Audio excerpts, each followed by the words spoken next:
صل على محمد وآل محمد اللهم صل ಅಸ್ಸಲಾಮು ಅಲೈಕುಂ ವರಹಮತುಲ್ಲಾಹಿ ವಬರಕಾತು. ಬಿಸ್ಮಿಲ್ಲಾ ವಲ್ಹಮ್ದುಲಿಲ್ಲಾ ವಸ್ಸಲಾತು ವಸ್ಸಲಾಮು ಅಲಾ ಅಶ್ರಫಿಲ್ ಮುರ್ಸಲೀನ್ ವ ಅಲಾ ಆಲಿಹಿ ವಸ್ವಹ್ಬಿಹಿ ಅಜ್ಮഈನ್ ಅಮ್ಮಾ ಬಾದ್.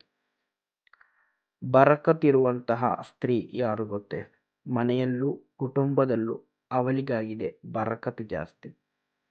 ಇಮಾಮ್ ನಸಾಯಿ ರಲಿಯಲ್ಲಾಹು ಅನ್ಹು ರವರು ವರದಿ ಮಾಡಿದಂತಹ ಹದೀಸ್, ಆಯಿಷಾ ರಲಿಯಲ್ಲಾಹು ಅನ್ಹಾ ರವರಿಂದ ನಿವೇದನೆ.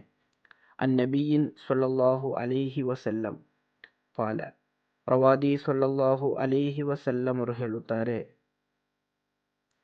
ಅಅಲಮುನ್ ನಿಸಾಯಿ ಬರಕತನ್ ಐಸರುಹುನ್ನ ಮಊನತನ್. ಅತಿ ಹೆಚ್ಚು ಬರಕತಿರುವಂತಹ ಮಹಿಳೆ ಅವಳು ಮಹರ್ ಕಡಿಮೆ ಕೇಳಿದಂತಹ ಮಹಿಳೆ ಎಂದು.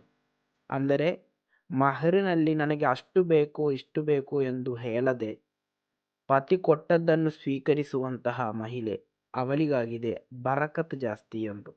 ಈ ಒಂದು ಹದೀಸಿನ ವ್ಯಾಖ್ಯಾನದಲ್ಲಿ ವಿದ್ವಾಂಸರು ಹೇಳುವುದು ಕಾಣಬಹುದು. ಕೇವಲ ಮಹರಿನ ವಿಷಯದಲ್ಲಿ ಮಾತ್ರವಲ್ಲ, ನಂತರ ದಾಂಪತ್ಯ ಜೀವನದಲ್ಲಿ, ಮದುವೆಯ ನಂತರ ಇರುವಂತಹ ದಾಂಪತ್ಯ ಜೀವನದಲ್ಲಿ ಅವಶ್ಯಕತೆಗೋಸ್ಕರ ಮಾತ್ರ ವೆಚ್ಚ ಮಾಡುವಂತಹ ಮಹಿಳೆ, ಅನಾವಶ್ಯಕವಾಗಿ ವೆಚ್ಚ ಮಾಡದೆ ಪತಿಯ ಕಷ್ಟವನ್ನು ಅರಿತು ಜೀವಿಸುವಂತಹ ಮಹಿಳೆ ಅವಳಿಗಾಗಿದೆ ಬರಕತ್ತು ಎಂದು. ಪ್ರತಿಯೊಬ್ಬರು ಮಹಿಳೆಯರು ಕೂಡ ಚಿಂತಿಸಬೇಕು. ನಿಮಗೋಸ್ಕರ ಹಗಲು ರಾತ್ರಿ ಕಷ್ಟಪಟ್ಟು ದುಡಿದು ನಿಮ್ಮ ಪತಿಯಂದರು ಸಂಪಾದಿಸ್ತಾರೆ. ಆ ಸಂಪಾದನೆಯಲ್ಲಿ ನಿಮಗೆ ಮಾತ್ರವಲ್ಲ ಅವಕಾಶ, ಆ ಪತಿಯ ತಂದೆ ತಾಯಿಗೂ ಅದರಲ್ಲಿ ಅವಕಾಶ ಇದೆ. ಅದೇ ರೀತಿ ಅವರ ಸಹೋದರ ಸಹೋದರಿಯರಿಗೂ ಕೂಡ ಅದರಲ್ಲಿ ಅವಕಾಶ ಇದೆ.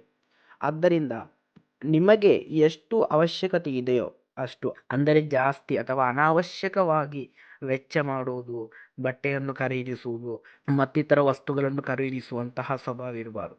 ಇಂದು ಆನ್ಲೈನ್ನಲ್ಲಿ ಎಲ್ಲವೂ ಕೂಡ ಮನೆಯಲ್ಲೇ ಕುಳಿತುಕೊಂಡು ಖರೀದಿಸಲು ಸಾಧ್ಯವಾಗುವಂತಹ ಒಂದು ಸಂದರ್ಭವಾದ ಕಾರಣ ನೀವು ಇಷ್ಟಪಡುವಂತಹ ವಸ್ತುಗಳನ್ನೆಲ್ಲ ಆರ್ಡರ್ ಮಾಡಿ ಅದು ಮನೆಗೆ ತಲುಪುವಾಗ ಪತಿಯಿಂದ ಅದಕ್ಕೆ ಹಣ ಕೊಡಬೇಕು ಎಂದು ಹೇಳಿ ಪತಿಗೆ ಕಷ್ಟವನ್ನು ಕೊಡುವಂತಹ ಮಹಿಳೆ ಇರ್ತಾರೆ. ಖಂಡಿತವಾಗಿಯೂ ಅದಕ್ಕೆ ನೀಡಬೇಕಾದಂತಹ ಹಣಕ್ಕೋಸ್ಕರ ಆ ಪತಿ ಎಷ್ಟು ಕಷ್ಟಪಡಬೇಕು, ಎಷ್ಟು ನೋವು ಸಹಿಸಬೇಕು ಎಂದು ಅವರಿಗೆ ಮಾತ್ರ ಗೊತ್ತು. ಆದ್ದರಿಂದ ಬರಕತ್ತಿರುವಂತಹ ಮಹಿಳೆಯರ ವಿಭಾಗದಲ್ಲಿ ನೀವು ಸೇರಬೇಕಾದ್ರೆ ನಿಮ್ಮ ಪತಿಯ ಕಷ್ಟವನ್ನು ನೀವು ತಿಳಿಯಬೇಕು, ಅವರೊಂದಿಗೆ ನೀವು ಸಹಕರಿಸಬೇಕು, ಅವರು ನೀಡಿದಂತಹ ಹಣದಲ್ಲಿ ನೀವು ತೃಪ್ತಿ ಪಡಬೇಕು, ಅವರು ನಿಮಗೆ ಜೀವನದಲ್ಲಿ ನೀಡುವಂತಹ ಸಂತೋಷದಲ್ಲಿ ನೀವು ತೃಪ್ತಿ ಪಡಬೇಕು.